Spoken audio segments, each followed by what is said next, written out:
ಚಿಲ್ಲರೆ ಇಲ್ಲದೆ ಇದ್ರೆ ಬಿಎಂಟಿಸಿ ಬಸ್ನಿಂದ ಇಳಿರಿ ಅಂತ ಹೇಳಿದ್ದಕ್ಕೆ ಸಸ್ಪೆಂಡ್ ಆಗಿದ್ದ ಕಂಡಕ್ಟರ್ ರಾಮಕೃಷ್ಣ ಅಮಾನತು ಆದೇಶ ವಾಪಸ್ಸಾಗಿದೆ. ಜುಲೈ 11ರ ರಾತ್ರಿ ರಿಯಾಲಿಟಿ ಚೆಕ್ ವೇಳೆ ಸಾರಿಗೆ ಸಚಿವ ಭೈರತಿ ಸುರೇಶ್ಗೆ ಕೆಳಗಿಳಿರಿ ಅಂತ ಕಂಡಕ್ಟರ್ ಹೇಳಿದ್ರು. ಬಿಎಂಟಿಸಿ ಬಸ್ನಲ್ಲಿ ಪ್ರಯಾಣಿಸಿ ರಿಯಾಲಿಟಿ ಚೆಕ್ ಮಾಡಿದ್ರು ಭೈರತಿ ಸುರೇಶ್.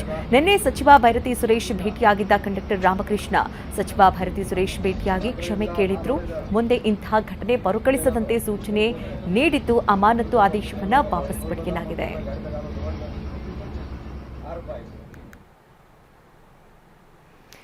ನೋಡಿ, ಭೈರತಿ ಸುರೇಶ್ ಅವರು ಸಚಿವರು ಬಸ್ ಹತ್ತಿ ಪ್ರಯಾಣಿಸಿದರು. ಅಂದರೆ ನಾರ್ಮಲ್ ಆಗಿ ನಾಗರಿಕರ ರೀತಿಯಲ್ಲಿ ಅವರು ಪ್ರಯಾಣಿಸ್ತಾ ಇದ್ದಂಥ ಸಂದರ್ಭದಲ್ಲಿ ಚಿಲ್ಲರೆ ಇಲ್ಲದೆ ಇರುವಂತಹ ಕಾರಣಕ್ಕಾಗಿ ಅವರನ್ನ ಕೆಳಗಿಳಿರಿ ಅಂತ ಹೇಳಿ ಕಂಡಕ್ಟರ್ ಹೇಳಿದ್ರು. ಹಾಗಾಗಿ ಅವರಿಗೆ ಅಮಾನತು ಆದೇಶವನ್ನು ನೀಡಲಾಗಿತ್ತು. ಈಗ ಅದನ್ನು ವಾಪಸ್ ಪಡೆಯಲಾಗಿದೆ. ಚಿಲ್ಲರೆ ಇಲ್ಲದೆ ಇದ್ರೆ ಬಿಎಂಟಿಸಿ ಬಸ್ನಿಂದ ಇಳಿರಿ ಅಂತ ಹೇಳಿದ್ದಕ್ಕೆ ಸಸ್ಪೆಂಡ್ ಆಗಿದ್ದ ಕಂಡಕ್ಟರ್ ರಾಮಕೃಷ್ಣ ಅಮಾನತು ಆದೇಶ ವಾಪಸ್ಸಾಗಿದೆ.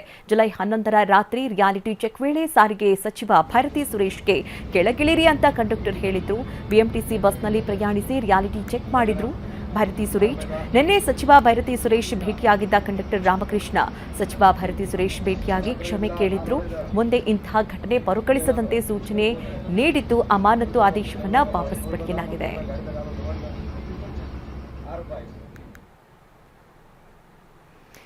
ನೋಡಿ, ಭೈರತಿ ಸುರೇಶ್ ಅವರು ಸಚಿವರು ಬಸ್ ಹತ್ತಿ ಪ್ರಯಾಣಿಸಿದರು. ಅಂದರೆ ನಾರ್ಮಲ್ ಆಗಿ ನಾಗರಿಕರ ರೀತಿಯಲ್ಲಿ ಅವರು ಪ್ರಯಾಣಿಸ್ತಾ ಇದ್ದಂಥ ಸಂದರ್ಭದಲ್ಲಿ ಚಿಲ್ಲರೆ ಇಲ್ಲದೆ ಇರುವಂತಹ ಕಾರಣಕ್ಕಾಗಿ ಅವರನ್ನ ಕೆಳಗಿಳಿರಿ ಅಂತ ಹೇಳಿ ಕಂಡಕ್ಟರ್ ಹೇಳಿದ್ರು. ಹಾಗಾಗಿ ಅವರಿಗೆ ಅಮಾನತು ಆದೇಶವನ್ನು ನೀಡಲಾಗಿತ್ತು. ಈಗ ಅದನ್ನು ವಾಪಸ್ ಪಡೆಯಲಾಗಿದೆ.